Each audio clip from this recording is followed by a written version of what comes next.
udah mulai. Halo teman-teman, Assalamualaikum warahmatullahi wabarakatuh. Nama saya Lutfi Anastasia, saya dari kelas 12 IPA 3. Di sini saya akan menjelaskan materi bab 6 sejarah tentang Indonesia di dalam panggung dunia. Tahu gak sih kalian apa aja yang dibicarain sejak pidatonya Muhammad Hatta dalam sidang BPKNIP pada tanggal 2 September 1948.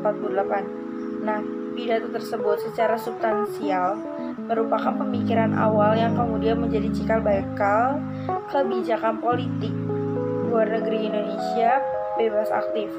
Nah, pada tanggal 2 September 1948 ini, sebagai wakil presiden merangkap Perdana Menteri dan Menteri Pertahanan Muhammad Hatta itu memberikan keterangan kepada Badan Pekerja KNIP tentang kedudukan politik negara Indonesia saat itu juga, yang emang menghadapi berbagai kesulitan yang agak tidak sedikit gitu ya.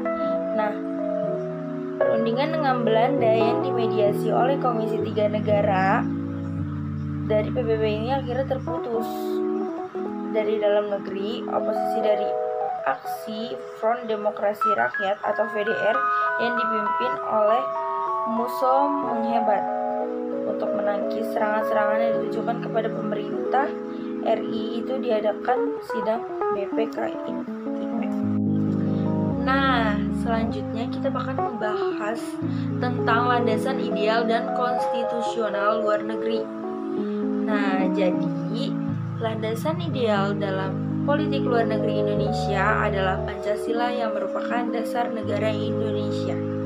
Sedangkan landasan konstitusional dalam pelaksanaan politik luar negeri Indonesia adalah pembukaan Undang-Undang Dasar 1945 alinea pertama yang berbunyi bahwa sesungguhnya kemerdekaan itu ialah hak segala bangsa. Dan oleh sebab itu, maka penjajahan di atas dunia harus dihapuskan karena tidak sesuai dengan peri kemanusiaan dan peri keadilan. Selanjutnya, tujuan politik luar negeri bebas aktif adalah untuk mengabdi kepada tujuan nasional bangsa Indonesia yang tercantum juga di dalam pembukaan Undang-Undang Dasar 1945 di alinea keempat yang berbunyi melindungi segenap bangsa Indonesia dan seluruh tumpah darah Indonesia, dan untuk memajukan kesejahteraan umum, mencerdaskan kehidupan bangsa, dan ikut melaksanakan ketertiban dunia yang berdasarkan perdamaian abadi dan keadilan sosial. Selanjutnya akan ngebahas tentang politik luar negeri bebas aktif dan pelaksanaannya. Yang pertama ini, lahirnya politik luar negeri bebas aktif. Di dalam perang dingin yang sedang berkecamuk antara blok Amerika dengan blok Uni Soviet, Indonesia ini tidak memilih sikap tidak memihak kepada salah satu blok yang ada. Hal ini itu pertama kali diuraikan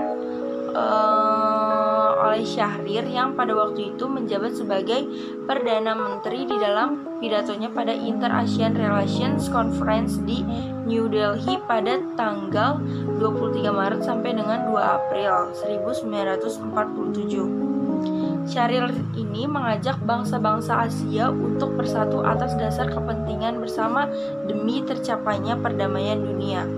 Kemudian yang kedua ini ada politik luar negeri Indonesia masa demokrasi parlementer. Prioritas utama politik luar negeri dan diplomasi Indonesia pasca kemerdekaan hingga tahun 1950-an ini lebih dituju untuk menentang segala macam bentuk penjajahan di atas dunia, termasuk kayak memperoleh pengakuan internasional atas proses dekolonisasi yang belum selesai di Indonesia. Juga menciptakan perdamaian dan ketertiban dunia melalui politik bebas aktifnya. Selanjutnya, yang ketiga ini ada politik luar negeri Indonesia masa demokrasi terpimpin atau masa Soekarno. Jadi di sini untuk politik luar negeri Indonesia pada masa ini bersifat revolusioner. Presiden Soekarno dalam era ini berusaha sekuat tenaga untuk mempromosikan Indonesia ke dunia internasional melalui slogan revolusi nasionalnya. Politik luar negeri pada masa demokrasi terpimpin ini ditandai dengan usaha keras Presiden Soekarno yang membuat Indonesia itu semakin dikenal oleh dunia internasionalnya. Dengan tujuan awal dari dikenalnya Indonesia ini adalah mencari dukungan usaha dan juga banyaknya perjuangan yang dilakukan oleh Indonesia merebut dan mempertahankan Irian Barat ini. Selanjutnya yang keempat itu ada politik luar negeri Indonesia pada masa Orde Baru. Nah, di sini tuh pada masa pemerintahan Soeharto, Indonesia itu lebih ngefokusin kepada pembangunan sektor ekonomi. Beberapa sikap Indonesia dalam melaksanakan politik luar negerinya antara lain itu seperti menghentikan konfrontasi dengan Malaysia. Upayanya ini adalah mengakhiri konfrontasi terhadap Malaysia dilakukan agar Indonesia ini mendapatkan kepercayaan kembali dari Barat dan membangun kembali ekonomi Indonesia melalui investasi dan bantuan dari pihak asing. Selanjutnya, Indonesia terlibat aktif membentuk organisasi ASEAN bersama dengan Singapura, Malaysia, Thailand, dan juga Filipina. Selanjutnya yang kelima ini membahas tentang politik luar negeri Indonesia era reformasi. Pada masa pemerintahan Habibie disibukkan dengan usaha memperbaiki citra Indonesia kancah internasional yang sempat terpuruk sebagai dampak krisis ekonomi di era Orde Baru ini dan kerusuhan juga pasca jajak pendapat di Timor Timur.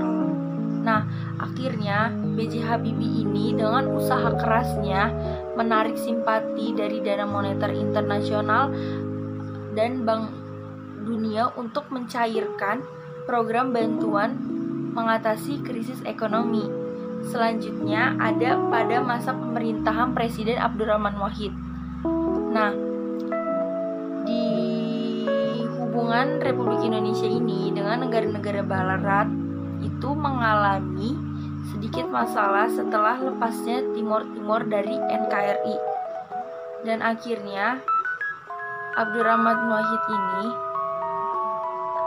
memulihkan dengan dia itu datang ke mancanegara dan diarahkan juga upaya-upaya agar menarik dan mengatasi konflik domestik, mempertahankan integritas tutorial Indonesia, dan hal yang tak kalah penting adalah demokratisasi melalui proses peran militer agar kembali ke peran profesionalnya gitu.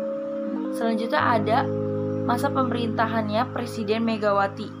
Kalau Presiden Megawati ini lebih memperhatikan dan lebih juga mempertimbangkan peran DPR dalam penentuan kebijakan luar negeri dan diplomasi seperti kayak diamanatkan itu di dalam Undang-Undang 1945. Presiden Megawati juga memprioritaskan diri untuk mengunjungi kayak wilayah-wilayah yang ada di tanah air, seperti kayak konflik-konflik yang ada di tanah air itu di Kalimantan, Maluku, Irian Jaya, atau di Timur Barat.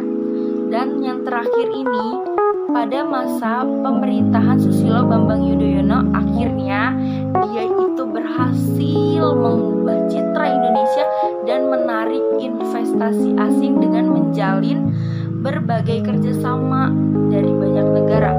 Contohnya nih kayak di Jepang. Nah, politik luar negeri Indonesia ini di masa pemerintahan Susilo Bambang Yudhoyono ini diumpamakan dengan istilah mengarungi lautan bergelombang, bahkan menjembati dua karang. Akhirnya hal tersebut ini dapat dilihat dengan berbagai inisiatif Indonesia untuk menjembatani pihak-pihak yang sedang bermasalah. Jadi itu dia yang bisa saya sampaikan tentang materi Indonesia di dalam panggung dunia. Wassalamualaikum warahmatullahi wabarakatuh.